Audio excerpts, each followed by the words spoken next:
My name is Tofumi, and yours? Moses. All right, Moses. How are you doing today? Doing well, doing well. Wow, you're looking so good. All right. Thank you. So how you doing? I'm fine, thank you. Yeah. So straight to what we're here for today, guys. We're bringing you the exclusive of the Atikugate or Atikugate.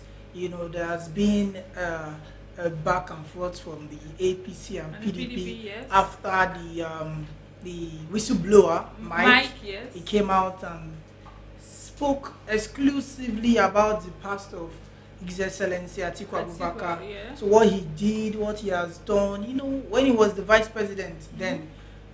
So those things he said, it's sparked reaction. Yes, it's sparked reaction, and it's implicating. Yes, that's it's huge criminal whatever that happened then back then, and it can implicate him now. And you know, we all know he's running for the president, and that is a big disqualification. And can also get him arrested. Yes. So after the whistleblower dropped the episodes of the episodes, yes, of voice notes, of all and videos and all audios and videos. Yes. So APC, the spokesman of APC, and they took it upon themselves, and they are now reacting to it. So we're going to be giving you exclusive of it. So many of them are speaking out and taking it to court, suing articles, asking for them. Even Nigerians' reactions too. Yes, yes, because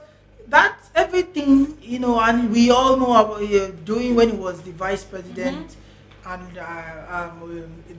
His Excellency Olusegun Obasanjo, what he said about him, you know, all these things, and it's enough to disqualify him and get him arrested. It's even annoying. Yes, you know? And the way Nigerians are taking this election now, they want to vote somebody that, you know, they can depend on, and somebody that will bring hope, somebody that will not take us resources and everything. Yes. So all this that the whistleblower spoke in his whatever, you know, it's enough to disqualify him. So now APC, now they are out. Festus Keyamo, yes, is the first person to voice out and ask for the disqualification and the arrest of His Excellency Atiku Abubakar. So let's quickly watch this video and see what he said there. If you are not arresting, you are inviting, interrogation, and possible prosecution of Alhaji Atiku Abubakar. Gentlemen of the press, these are the facts of this matter. For about a week now, Nigerians have been in deep shock over the grave revelations by a whistleblower, Mr. Michael Achimogo, who has provided the nation with iron-cast evidence of letters of appointment by Alhaji Atiku Abubakar, emails, documents, audio clips, sworn affidavits, and his direct oral evidence as to how Alhaji Atiku Abubakar, who happens to be the presidential candidate of the People's Democratic Party, during his tenure as Vice President of Nigeria between 1999 and 2007, colluded with his then boss, President Olusegun Obasanjo, to fleece the country and steal public funds using what he termed the Special Purpose Vehicle, SPVs.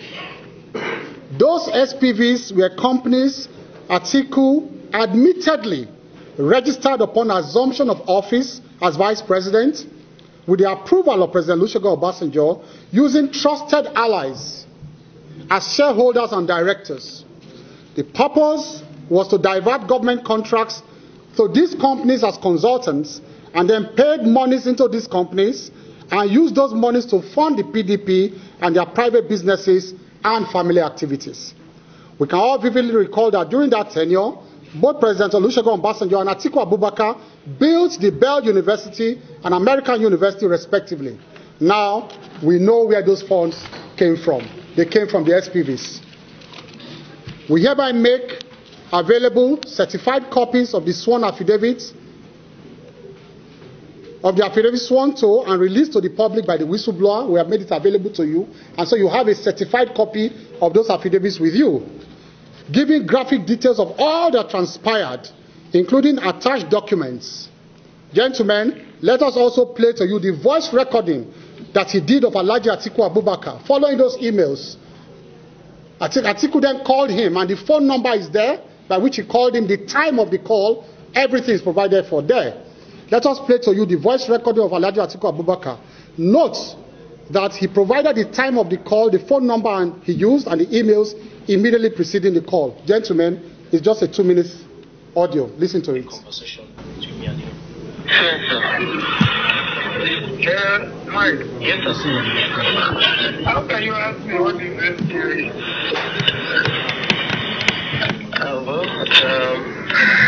I don't know SCV, sir. In this mission, before I start arguing with these people. SCV is a special purpose vehicle. In other words, is a company they incorporate to carry out certain, activities. Okay, sir.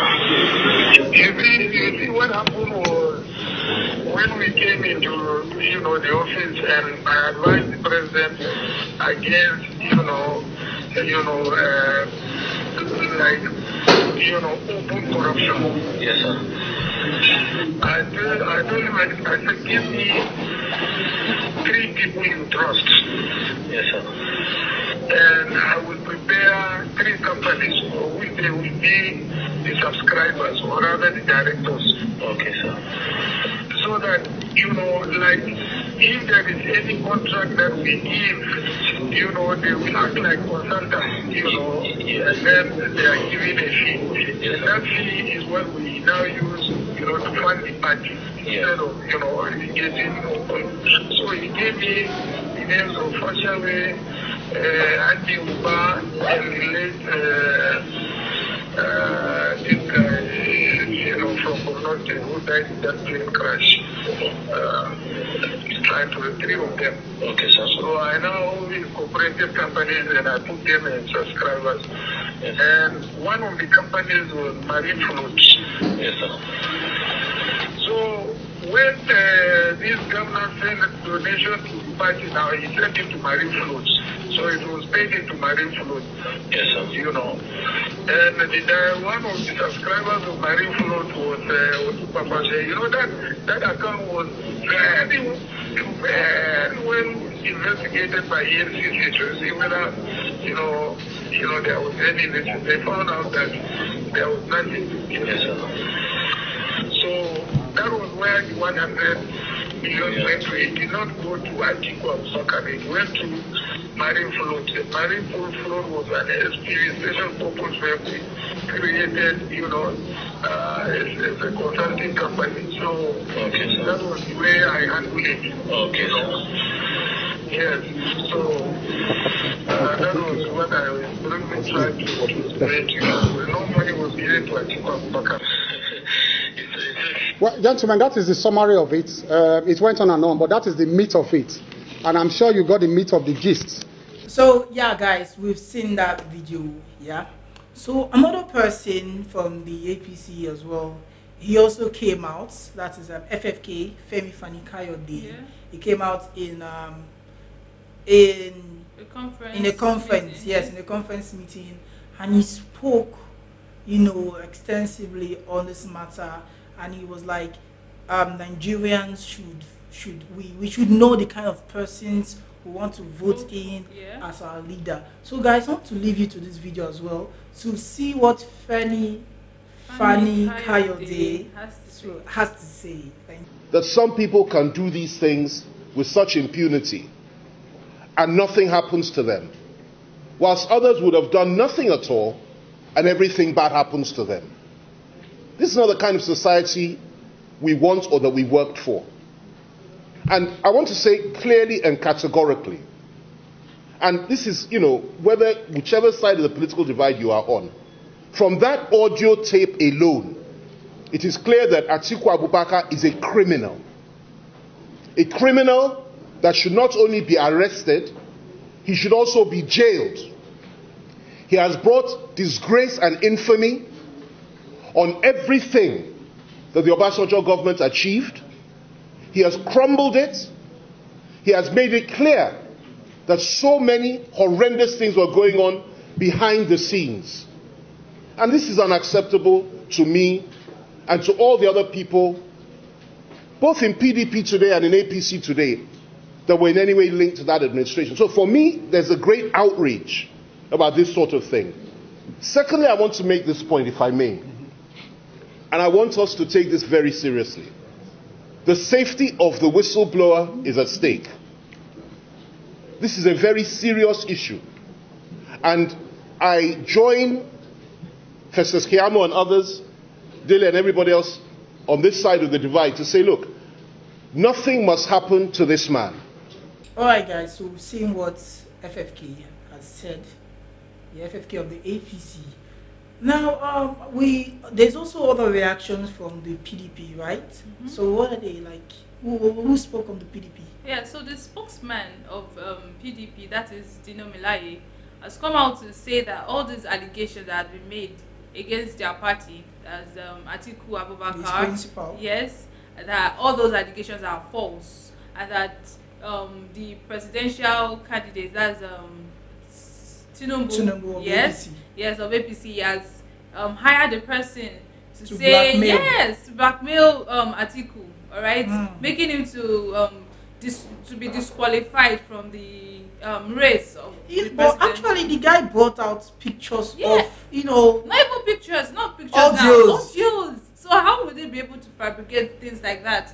Well, I don't know what they have to say about that, but please, guys, watch this video. Mike was hired by the APC and Tinubu to first go and malign the character of Tinubu, of Atiku. Then afterwards, they will start coming up with all these type of shenanigans. Today, why is the petition to EFCC, to ICPC, and Code of Conduct written today? Why was it that it is the chamber of Festus Keyamo that wrote that petition?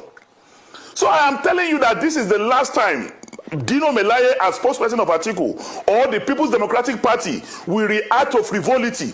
We are not going to be distracted, because we know that the main purpose of this is to distract us from focusing on the campaign and from telling Nigerians exactly what we want to do for them.